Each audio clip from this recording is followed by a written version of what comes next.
Hey guys, this is Maverick Capitalist here, and I'm going to discuss why we all need to have second citizenships or second residencies sooner rather than later. This is really critical if we look at the past few years, and I look at what's happening right now, all the global conflicts that are going on, and likely soon to be even larger wars, and it's very troubling. I've had grandparents that were both in war in the military, and it's a very difficult and it's an ugly situation, honestly. People often I encounter and meet that are very pro-war often are the ones that were never in the military, and most certainly definitely not in war. Like when we look at guys like Henderson, who promotes this flag theory, he really resonates, I think, with the masses. Like, you don't need to be super wealthy anymore. You need to have a game plan.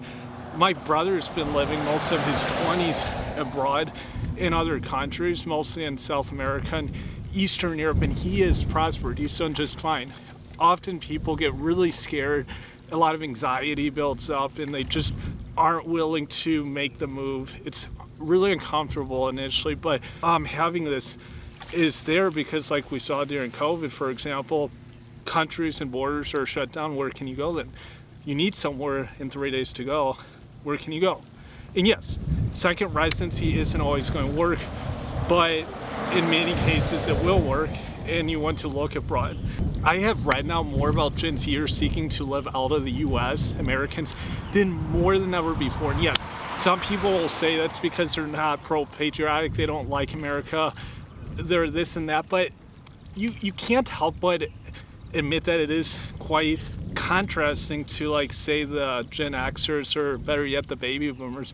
The majority of baby boomers don't want to live permanently abroad or even temporarily abroad. It's changed so much, the dynamics. And when we look at with all the conflicts going on in the world and the state of affairs, what's happening like with Israel and Palestine, yeah, you can have opinions on that, but at the end of the day, what's more important is mobilization. You either fight or flight is the term that they say. And also, of course, you want to have a way to store assets. That's why, like, crypto, I think, was awesome in this sense. You wouldn't need a bank account immediately, per se, if you were recently located to a new country. That's a different topic, but you just keep in mind that places and countries change. Argentina in the 1950s was one of the wealthiest countries in the world. Now it's not at all like that. Many places change in 30 to 50 years, and it's unfortunate that we've reached this point in the U.S. I think this was totally avoidable.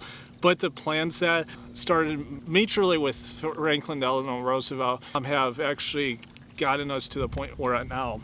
And I don't see there being any shift. And learn second language also while you're at it. If you're going to a country that doesn't speak English, there's a huge advantage if you can speak the language of the country, and it'll just make your time a lot easier. I look at, like, millennials though, and also you saw this with Gen Xers. Rushdie was a well-known figure. Yeah, very controversial, but these guys were going abroad more for the dating and relationship aspect. And you could also go for that, like, having a spouse, having children and families, an important thing for many people, for men and women. So there's nothing wrong if you're seeking to live outside of the U.S. for that matter, or outside your home country.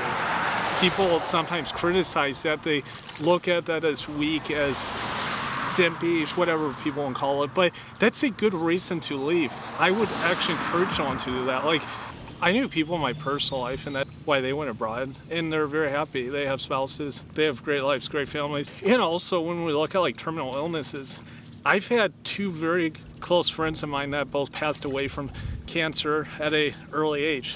When you look at cancer, you can get cancer when you're a child. It can happen to anyone. You have to think that your life's not infinite. That's another good reason to get on top of something, especially if you don't like living somewhere. Look elsewhere, because yes, there is greener pasture. The same green pasture for one person may not be the same for someone else, but you have to ask what kind of person you are and seek it.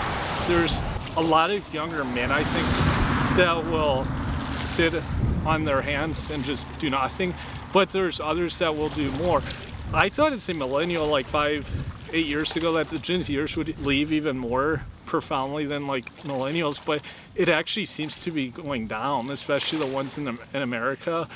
So that's been kind of a shocker for me to see, but a lot of them are very apathetical and I think just simply don't care. And like I said, it goes back to the motivations. Millennials left because it was often more triggered to maybe not having a relationship with the gal they thought they deserved, or not being able to afford to live a decent lifestyle. Whereas now I think you see a larger spectrum of people that are leaving for many reasons, including this one. The passport bros were not unique. There were passport bros well before these guys came onto the show. So it's funny for me when I see these guys seen as like the real game changers. I'm like, well, Roosh was there, and then there were guys before Roosh. And that's just how it works. So I look forward to everyone's feedback. If you have an interesting story to share with me here or with the audience, please share it. And I will also take in emails if you guys have any stories you want to tell me to then parlay, or people that want to get on my show. Thank you so far for all the subscribers here, and I look forward to your feedback.